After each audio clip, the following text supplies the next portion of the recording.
Hey guys, what's going on? I'm ShortySX and I want to wish you all happy holidays once again and then dive right into this commentary because I have a lot to discuss today. So the gameplay really quickly is a quickscope ballistic gameplay where I get a swarm on raid, hardpoint, and I'm sure you guys will enjoy it, but let me go right on to this new series which is going to be frequently asked questions in terms of quickscoping. Because while I've already had my quickscope tip series for quite a while and that one actually has been pretty based off your feedback in the past, it's always been more about what tips I found very essential or what things have really helped me improve as a quickscoper over time. So in this series I'd like to answer whatever questions you guys have. So if you have a specific question about quickscoping which you would like me to address, drop it down in the video section as a comment or send me a PM, whatever you feel comfortable with. I don't really care. It's up to you. And I'll simply take whatever questions are most commonly asked or whatever question I think will help the most people or is the most entertaining. And I will answer it as best as I can, and we'll see what happens. So today I'm doing exactly that, and I'm going to be starting with the one that's been asked so many times that it really could not go first. And that is, of course, what is the best sensitivity for quickscoping? Now, of course, I've already even had a quickscope tips episode about this for Modern Warfare 3, but it's a little different in Black Ops 2, so I thought I'd cover it again. The link for that, by the way, is at the top. So, Black Ops 2 has a slightly new sensitivity scale, so that's the first thing you should be aware of. Instead of the 10-point scale we worked with in any other Call of Duty, here we have a 14-point scale. So of course logic would dictate that if you were playing on something like 4 in the past, you would simply take that, multiply it by 1.4, and that should be your new sensitivity in Black Ops 2. So if you're playing on 4, multiply that 1.4, that would be something like a 6.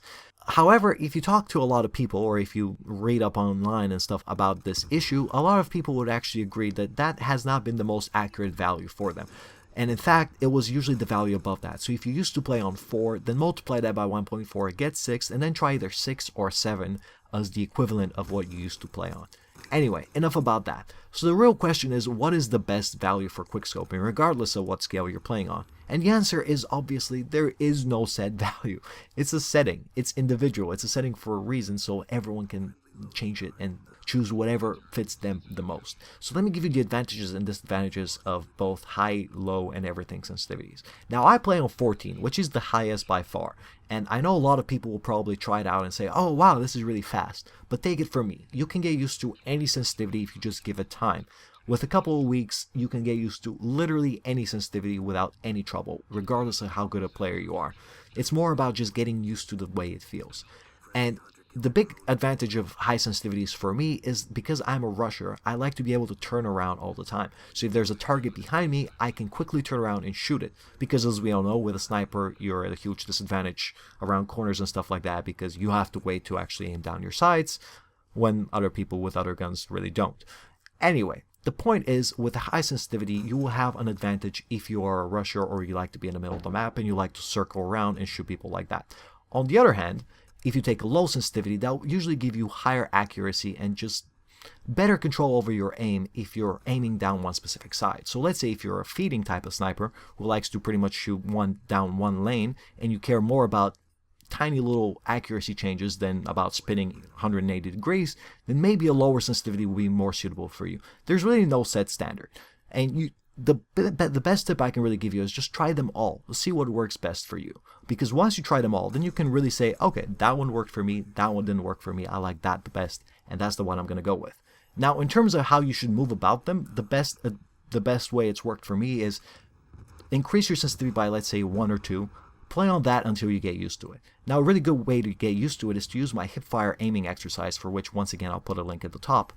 But if not, just give it time, play with it, and you will get used to it. Trust me. I know at first it's going to feel like you're a little drunk / high / whatever, but it's going to be fine. Don't worry. It will pass. So, with that in mind, just try them all, see what works best for you, and that will be the sensitivity. If you're curious whether I use a separate sensitivity for red guns, I do not. I use the same sensitivity for all the guns because that way I can get used to exactly one sensitivity and be really comfortable and, accurate with that sensitivity regardless of what gun I'm playing with. But anyway, I hope you found this useful, and happy holidays, happy new year, and I'll catch you guys next time. Peace!